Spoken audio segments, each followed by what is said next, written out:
جو تیل کی قیمتیں ہیں ان کا گہرا اثر پڑتا ہے یہاں کی معیشت پہ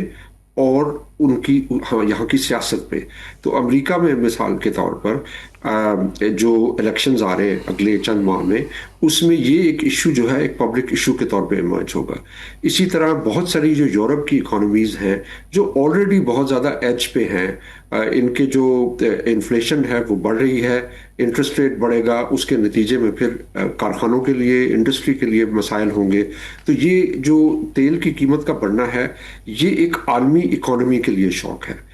تو اب جب ایران اٹیک کر رہا ہے، ایران کے تھرو جو ہوتی اٹیکس ہیں، وہ صرف سعودی عربیہ کی آئل ایکسپورٹس کے اوپر اٹیک نہیں ہے بلکہ وہ گلوبل اکانومی کے اوپر اٹیک ہے. تو اس لحاظ سے دیکھا جائے تو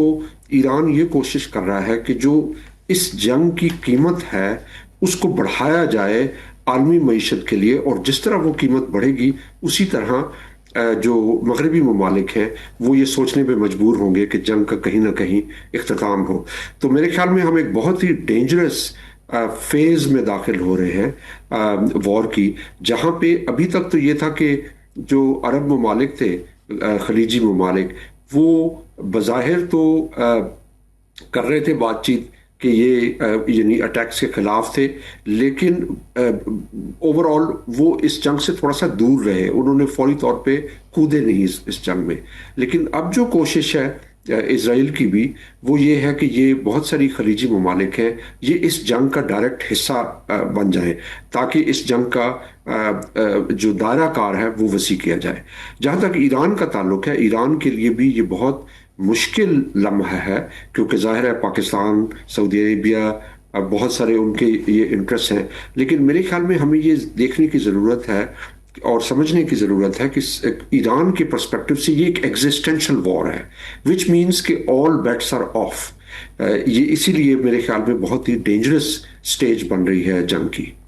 جی ڈاکٹر صاحب، یہ دل ملک صاحب جو کہہ رہے تھے اس طرح کی باتیں میں اور بھی مبصرین سے، میں میر شامر کا، ڈاکٹر کا ذکر کیا، ان کا بھی میں تبصرہ سن رہا تھا، ان کا بھی یہی خیال تھا کہ ایران کا یہ خیال ہے کہ time is on there side, اور وہ 14 ان کے یہاں جو ماڈریٹس نے 14 نکاتی جو پروگرام کیا تھا، ان کے جو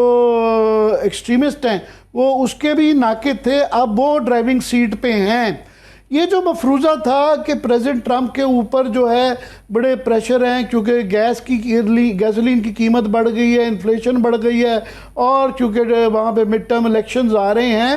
مگر ابھی وہ جو ڈیل مانگ رہے ہیں جس قسم کی، وہ زمینی حقائق سے تو بالکل ڈیفرنٹ ہے. اس کو ان کی تھنکنگ کو اسٹیبلشمنٹ کی اور پرٹیکولرلی پریزیڈنٹ ٹرمپ کی ہمیں اگر سمجھا پائیں گے اس وقت کیا سوچ رہے ہیں وہ؟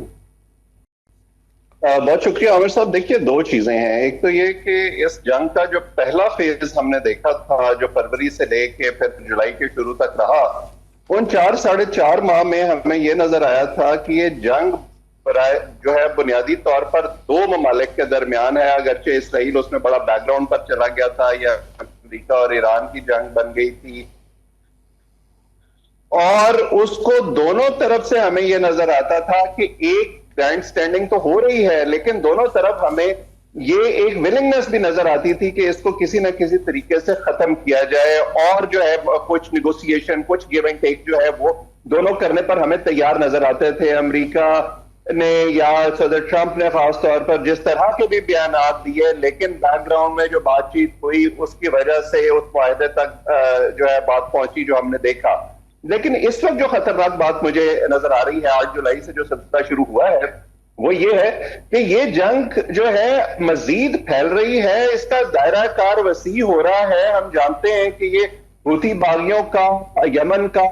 سعودی عرب کا تنازع جو ہے کتنا پہلے سے چل رہا ہے. اب وہ علیحدہ سے شروع ہو گیا ہے. وہ حوثی باغی یہ ڈیمانڈ کر رہے ہیں سعودی عرب جو ہے وہ یمن کی بلاکیڈ ہٹائے، اور اس معاملے کا براہ راست اس جنگ سے کوئی تعلق نہیں تھا اس سے پہلے تک، لیکن اب وہ بھی اس میں شامل ہو گیا ہے. تھوڑی دیر پہلے نہر سویز کا تذکرہ کر رہے تھے.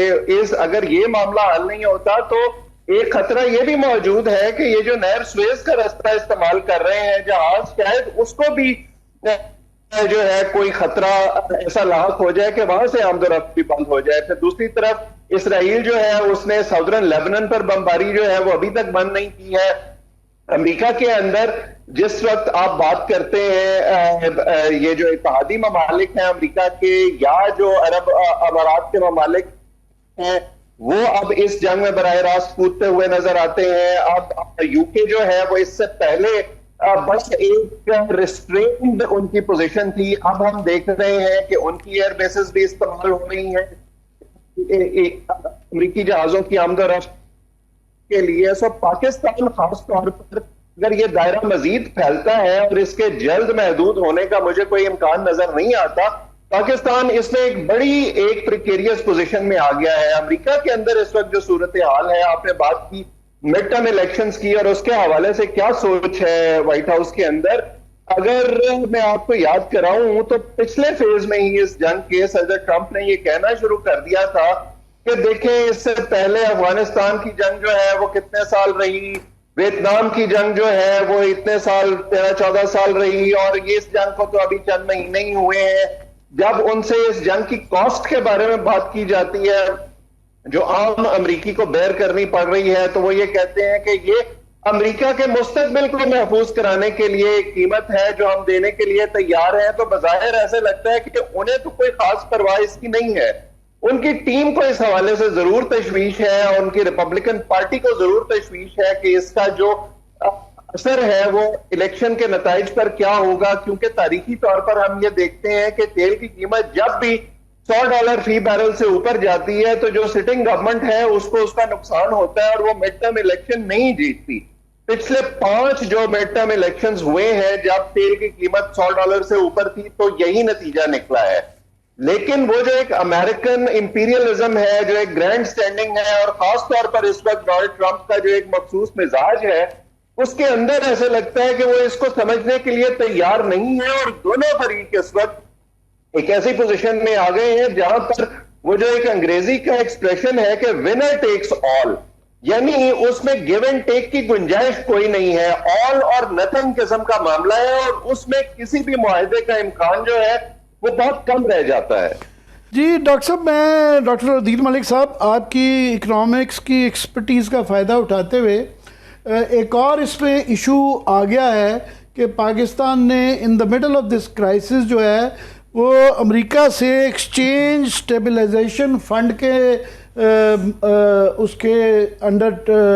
کیٹیگری میں $10 بلین مانگ لیے ہیں. اور ایک تو اس کی پولیٹیکل سائیڈ ہے کہ ہم اب ایک ڈیٹیلز نہیں آئی ہیں کہ ہمیں اس کا کوئڈ پرو کو ان ریٹرن امریکہ کو کیا دینا پڑے گا, کیونکہ ٹرمپ کی ڈکشنری میں فری لنچ نہیں ہے, امریکہ میں جنرلی کہا جاتا ہے. دوسرا بھی میں حفیظ پاشا صاحب کو بھی سن رہا تھا, وہ بھی کہہ رہے تھے کہ پاکستان کا جو ایک نیوٹرلٹی کا روڈ ہے سالسی ہم کر پا رہے ہیں, کہ ایران بھی ہمارے پہ ٹرسٹ کرتا ہے اور امریکہ بھی ہمیں اس سمجھتا ہے کہ ہمارا یہ ایک نیوٹرل رول ہے, تو وہ بھی افیکٹ کر سکتا ہے. وہ ہمیں ذرا اس کا بتائیں کہ یہ جو یہ بہانہ کیا جا رہا ہے کہ اس سے پاکستان کی سٹیبلٹی, ہمیں تو بتایا گیا تھا, آپ کیونکہ پاکستان کی ہم شور اکانومی کو بھی فالو کرتے ہوں گے, کہ 18 بلین کے ریزروز ہیں اور ہم سٹیبل ہو چکے ہوئے ہیں, اور یہ کیا گروتھ کے لیے استعمال ہوگا یا پہلے کے قرضوں کی طرح دوبارہ ہوگا؟ اس فنومنن کو کہ یہ کیوں آ رہا ہے, کیا اچھی چیز ہے بری چیز ہے, پہلے اس کو ایکسپلین کر دیں ہمیں. جی بہت شکریہ عامر صاحب. جس طرح آپ کو معلوم ہے کہ پاکستان میں جو خسارہ ہے, تجارتی خسارہ ہے, اس کو پورا کرنے کے لیے ہمیں باہر سے پیسے لینے پڑتے ہیں. ہمیں IMF سے کچھ تھوڑا پیسہ آ جاتا ہے, چائنا سے, اور پھر گلف ممالک سے. لیکن پچھلے 3-4 سالوں میں خاصا مشکل ہو رہا ہے کہ ہم گلف ممالک سے ڈائریکٹلی کچھ پیسہ لے سکیں.